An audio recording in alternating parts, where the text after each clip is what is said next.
சிவபெருமான் பக்தர்களாகிய நேர்களுக்கு அன்பான வணக்கங்கள். இன்னைக்கு நம்ம இந்த வீடியோல சொல்ல போறது வந்து பாத்தீங்கன்னா ஐப்பசி மாத பலன்கள் தான் சொல்ல போறோம். அதுக்கு முன்னாடி நான் என்ன சொல்றேன்னா பாத்தீங்கன்னா நம்ம கிளைண்ட்ஸுங்க எல்லார்ட்டையும் சொல்றேன். ஜோதிட வீடியோ பாத்தீங்கன்னா 500 ரூபாங்க. ஒரு ஒரு ஒரு ஒரு கேள்வியா நீங்க சம்பந்தப்பட்டு வரீங்க, முக்கியமான திருமண விஷயமா இருக்கட்டும், இல்ல இல்ல பொருத்தம் பார்க்கறதா இருக்கட்டும், இல்ல உங்க லைஃப்ல பிரச்சனையா இருக்கட்டும், எந்த ஒரு விஷயமா இருந்தாலும் எல்லாத்துக்கும் சொல்யூஷன் பண்ணிடலாம். அதுக்கு கன்சல்டேஷன் ஃபீஸ், ஓகேங்களா? கன்சல்டேஷன்னா நம்ம ஒரு 1/4 மணி நேரம் பேசலாம், ஓகேங்களா? கன்சல்டேஷன் 1/4 மணி நேரம், 10 நிமிஷம் தான் பேசுவோம். ஒரு 1/4 மணி நேரம் பேசலாம். 500 ரூபாய் சார்ஜ் பண்றேன். நீங்க அதை பார்த்து பயன் அடையுங்கள், ஓகேங்களா? சரி, ஓகே. இப்ப நான் ஐப்பசி மாத பலன்கள் சொல்றேன். ஐப்பசி மாதம் பாத்தீங்கன்னா 1ஆம் தேதி ஆரம்பிச்சு 30ஆம் தேதி 30 நாட்கள் இருக்குதுங்க. இதை ஃபர்ஸ்ட் தெரிஞ்சுக்குங்க.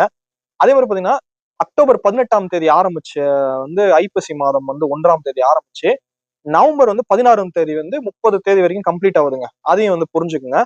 ஓகே, நாம பேசிக்கா சில விஷயங்கள் சொல்லிட்டு அனைத்து ராசிக்காரங்களுக்கும் நம்ம போலாம் ஃப்ரெண்ட்ஸ், ஓகேங்களா? அதெல்லாம் பொறுமையா கேளுங்க. அதுக்கப்புறம் பலன்குள்ள போயிடலாம் ஒரு ராசிக்கும், ஓகேங்களா? இப்ப பேசிக்கா பாத்தீங்கன்னா எப்பவுமே மாத ராசி பலன்கள் சொல்றது ரொம்ப ரொம்ப கஷ்டங்க.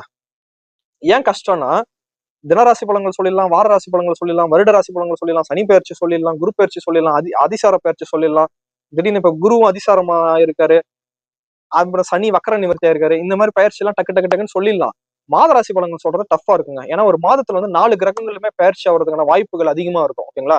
4 கிரகங்களுமே அதாவது சூரியன், புதன், செவ்வாய், சுக்கிரன், அந்த 4 கிரகங்களுமே பயிற்சி ஆகிறதுக்கான வாய்ப்பு இருக்கிறதுனால பலன்கள் சொல்றது டஃபா இருக்கும். அப்படி பார்க்கும் போதுல இந்த ஐப்பசி மாசம் பாத்தீங்கன்னா ஐப்பசி 12ஆம் தேதி, ஐப்பசி 12ஆம் தேதி பாத்தீங்கன்னா செவ்வாய் பகவான் சுக்கிர வீட்டுல இருந்து அவர் விருச்சக வீட்டுக்கு போறாரு. அதனால பாத்தீங்கன்னா விருச்சக வீட்டுல போறதுனா ஆட்சி பலம் பெறாரு. அதுல நம்ம நல்லா ஸ்ட்ரென்த்தா இருக்கும், ஓகேங்களா?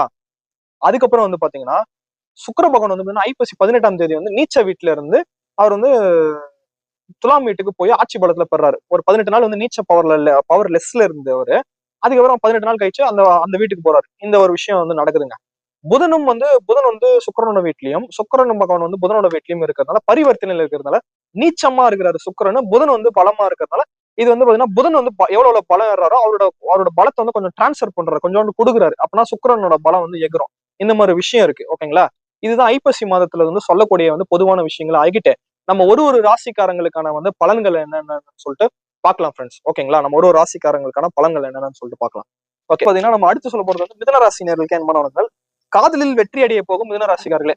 அதாவது மிதுன ராசிக்காரங்களுக்கு பாத்தீங்கன்னா காதல்ல வெற்றி அடையறது உறுதிங்க. ஏன்னா 5ஆம் இடம் 5ஆம் இடம் பரிவர்த்தனை. அதாவது 4-5 பரிவர்த்தனை. அதே மாதிரி குரு பகவான் 7க்கு உடையவர் 2ஆம் இடத்துல உச்சம், 10க்கு உடையவர் பாத்தீங்கன்னா 2ஆம் இடத்துல உச்சம். காசு பணம் அதெல்லாம் பிரச்சனை இல்லை, உங்க பேச்சுக்கு குறைவில்லை, குடும்பம் நல்லா இருக்குது, எல்லாமே சூப்பரா இருக்குது, ஒன்னும் பிரச்சனை இல்லை, தன வரவு எல்லாமே சூப்பரா இருக்கு. காதல்ல வெற்றி அடையிறது, திருமணம் வர மாதமா இந்த ஐப்பசி மாதம் இருக்குங்க. ஃபண்டாஸ்டிக்கா சூப்பராவே இருக்கு, ஒன்னும் பிரச்சனை இல்லை. அது குரு பகவான் வைக்கக்கூடிய பலன்களை. சுக்கிரனும் புதனும் பரிவர்த்தனையில் இருக்காரு. 4ஆம் அதிபதி, அதாவது ஐந்தாம் அதிபதி நீச்சமா இருந்தாலும் அவர் 4ஆம் அதிபதி 5ஆம் அதிபதியோட வீட்டுல இருக்கிறார், சுக்கிரனோட வீட்டுல இருந்தாலும் பரிவர்த்தனை ஆகிறதுனால நல்லா சூப்பரா இருக்கு. இருட்டா வர மாதிரி இருக்கா? அது அது பாத்தீங்கன்னா நீங்க உங்களுக்கு எது தேவையோ அதை நினைச்சதை செஞ்சுக்கிட்டு போயிட்டே சிறப்பா வெற்றி அடைய தினமா இருக்கும். இந்த ஒரு தினமாவும் இருக்கும் அந்த ஐப்பசி மாதம். ரொம்ப ஃபண்டாஸ்டிக்கா இருக்கு, ஓகேங்களா? அடுத்து ராகு பகவான். ராகு பகவான் 9ஆம் வீட்டுல இருந்தாலும் உங்களோட செயல்பாடுகள் பல விஷயங்கள் எரிச்சல் ஆக்கிக்கிட்டு ரொம்ப தொந்தரவு ஆகிட்டு தந்தையாரிடமும் பிரச்சனையா இருக்கு, மேற்படிப்புலயும் பிரச்சனையா இருக்கு. இது எதுவா இருந்தாலும் கவலைக்கு தேவையில்லை.